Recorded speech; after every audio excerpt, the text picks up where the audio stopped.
Hi friends, இந்த வெயிலுக்கு உங்கள் குழந்தைங்களுக்கு பிடிச்ச மாதிரியான வாட்டர்மெலன் ஜெல்லி தான் செய்ய போகிறேன். நம்ம குழந்தைங்களுக்கு என்ன தேவையோ அதை தானே நம்ம செஞ்சு தரணும். ஹெல்த்தியாகவும் ரொம்ப டேஸ்டியாகவும் செய்யணும் ஃப்ரெண்ட்ஸ்.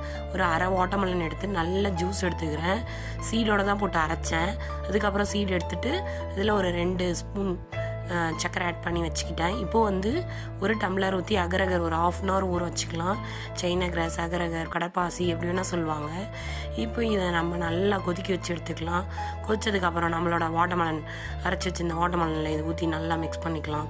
அதுக்கப்புறம் கொஞ்சம் உங்களுக்கு டேஸ்ட்டுக்கு இன்னும் கொஞ்சம் சுகர் வேணும்னா ஒரு 2 ஸ்பூன் நம்ம சுகர் ஆட் பண்ணிக்கலாம். சுகர் ஆட் பண்ணிவிட்டு ஒரு பிஞ்ச் லைட்டாக சால்ட் இதில் ஆட் பண்ணிக்கலாம். ஏன்னா அது தித்திப்பை தூக்கி விடும். இப்போ நம்ம அந்த வாட்டர்மெலன் கட் பண்ணி வச்சுருந்தோம் இல்லையா, அதுலேயே நம்ம ஊற்றி வெளியில் வச்சுட்டு அதுக்கப்புறம் ஒரு 1/2 hour அப்புறம் உள்ளே எடுத்து ஃப்ரீசரில் செட் பண்ணிடலாம். ஃப்ரீசர் இல்லைனா நார்மல் டெம்பரேச்சரில் செட் பண்ணிடலாம்.